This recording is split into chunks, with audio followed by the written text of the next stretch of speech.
Nah, gimana Uni ini semuanya? Udah semangat untuk pelajaran hari ini? Semangat. Jadi untuk selamat datang kepada Uni semuanya. Jadi assalamualaikum warahmatullahi wabarakatuh. Waalaikumsalam warahmatullahi wabarakatuh. Terima kasih kepada Uni semuanya telah hadir di acara pertemuan kita pada siang hari ini. Terima kasih karena Uni telah menyempatkan waktunya untuk hadir. Jadi minggu kemarin kan kita sudah membahas juga modul yang itu nggak Uni? Iya, modul itu kan Uni. Kalau siapa yang masih ingat apa pembahasan kita bulan kemarin? Uni ada? Kalau masih ingat Uni ada? Mendukung praktek cucian tangan pakai sabun. Nah, Mendukung pemanfaatan jamban sehat. ya, terima kasih Uni Adel. Dan bulan kemarin pun kan kita sudah membuat tabel janji diri.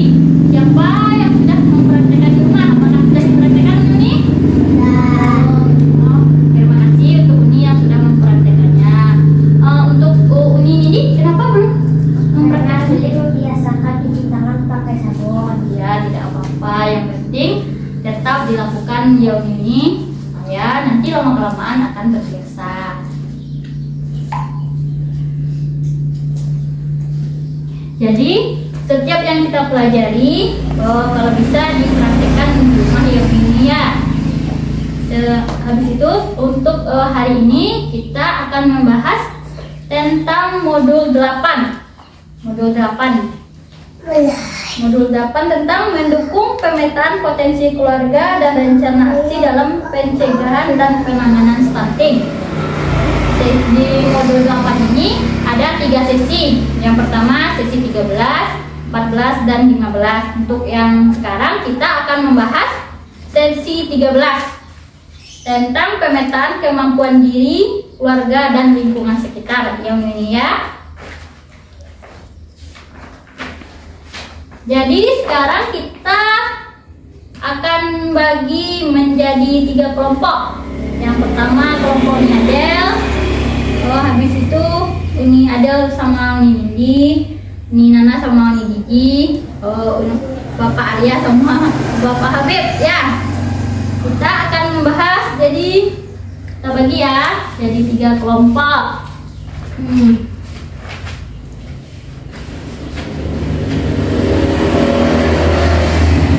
Kita bagi jadi 3 kelompok nih.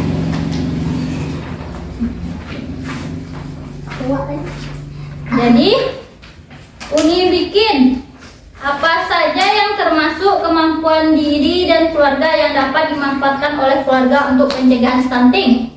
Dibikin ya Uni. Saya beri waktu Uni 5 menit. Cukup kan Uni 5 menit? Silahkan Uni kerjakan.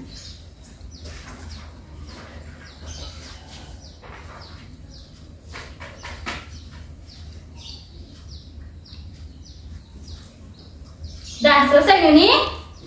Sudah? Sudah. Sekarang kelompok Uni Adel, silahkan bacakan. Silahkan bacakan Uni. Kemampuan diri dan keluarga yang dapat dimanfaatkan oleh keluarga untuk mencegah stunting. Bapak bermain bersama anak. Orang tua memantau tinggi dan berat badan anak setiap bulan di posyandu. Ibu hamil mengonsumsi makanan bergizi selama menjalankan kehamilan. Ya. Terima kasih Uni Adel. Terima kasih untuk Uni Adel. Jadi untuk mengenali potensi diri dan keluarga, misalnya contoh-contohnya, yang pertama, ibu makan makanan bergizi selama kehamilan. Yang pertama. Yang kedua, ayah memberikan dukungan saat ibu hamil. Karena Pak Arya, apakah memberi dukungan kepada istrinya waktu hamil? Ya. Ibu saat hamil sehat selalu ya. ASI berjalan lancar. Jadi ASI ibu harus kalau bisa berjalan dengan lancar. Keluarga memanfaatkan bantuan sosial yang diterima untuk peningkatan gizi anak. Ibu memasak sendiri makanan sehari-hari untuk keluarganya yang ini. Misalnya contoh lainnya apa nih? Contoh lainnya apa nih Nana? Ya, terima kasih Uni Nana.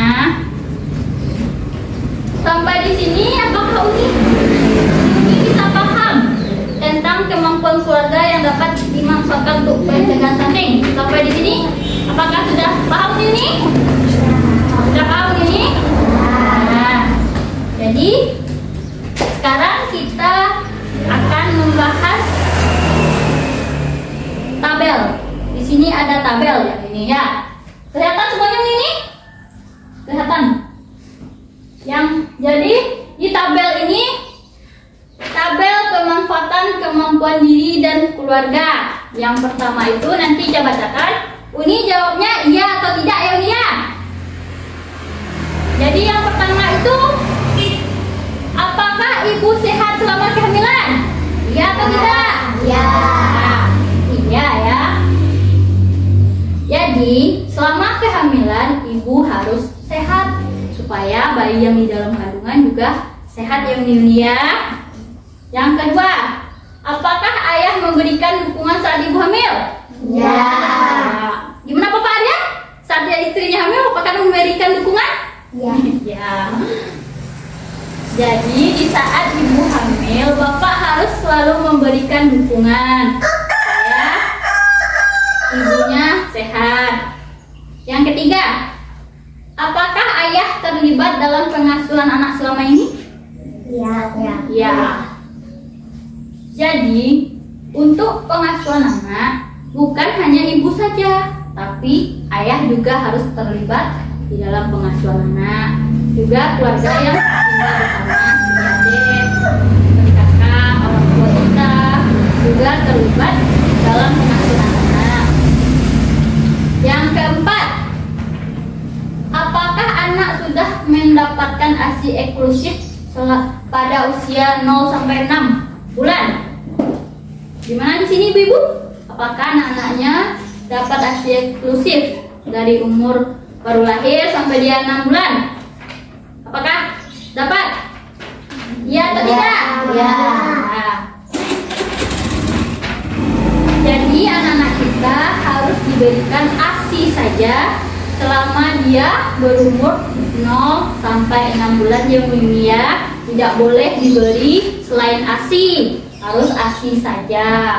Nanti kalau usianya sudah lewat dari 6 bulan baru kita beri NPASI ya. Tidak boleh diberi selain ASI, hanya ASI saja. Yang kelima, apakah asupan gizi anak sudah tercukupi setiap hari? Ya. Jadi asupan gizi anak kita harus tercukupi supaya anak kita terhindar dari stunting ya ini. Apakah anak termasuk yang bersih? Ya. Jadi anak kita juga harus selalu bersih. Yang ketujuh, apakah sudah memantau tinggi badan anak setiap bulan? Ya. Jadi kita harus juga memantau pertumbuhan tinggi badan anak kita. Caranya dengan datang ke posyandu. Ini di sini apa membawa anaknya setiap bulan ke posyandu? Ya. Jadi dengan kita ke posyandu kita akan mengetahui tinggi anak kita itu bertambah atau tidaknya. Setelah itu nomor 8. Apakah sudah memantau berat badan anak setiap bulan? Ya.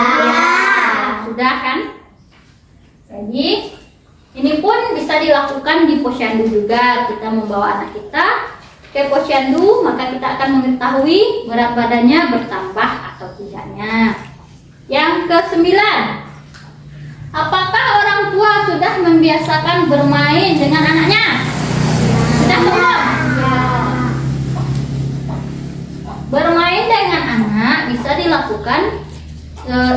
dilakukan ketika kita melakukan pekerjaan sehari-hari. Misalnya kayak kita memasak, kita bisa membawa anak kita untuk membantu kita memasak, kayak seperti memotong sayur kan Uni memotong sayur, atau kalau cuci piring kita bawa juga dia kalau kita mencuci piring. Yang ke-10, apakah anggota keluarga sudah bekerja sama untuk mengerjakan pekerjaan rumah tangga? Sudah. Ya. Jadi misalnya seperti ini memasak, bapaknya membantu untuk bermain bersama anak, atau misalnya anaknya rewel pengen menyusu, bapak bisa menggantikan pekerjaan ibu misalnya. Artinya kalau ibu sedang cuci piring, bapaknya bisa membantu ibu cuci piring ya Uni ini ya. Nah, tabelnya udah selesai. Sekarang kita kembali lagi ke sini. Dah, tepuk tangan dulu untuk kita semua nih. Semangat tahun ini. Nah, sekarang kita. Jadi tadi apa saja yang termasuk kemampuan diri dan keluarga yang dapat dikembangkan dan dimanfaatkan oleh peserta? Apa tadi ini? Bapak bermain bersama anak. Ya. Orang tua memantau tinggi dan berat badan anak setiap bulan di posyandu. Ibu hamil mengkonsumsi makanan bergizi selama menjalani kehamilan. Ya, terima kasih Uni Adel. Jadi Uni, individu dan keluarga memiliki potensi atau kemampuan yang dapat dilakukan dan dimanfaatkan untuk mencegah dan penanganan stunting ya Uni. Jadi kita punya kemampuan baik itu individu ataupun keluarga untuk pencegahan stunting. Jadi sampai di sini dulu ya ini pembelajaran kita hari ini dengan modul 8 sesi 13 langkah 1. Terima kasih untuk uni-uni semuanya yang telah hadir di acara pertemuan kita hari ini. Assalamualaikum warahmatullahi wabarakatuh. Waalaikumsalam.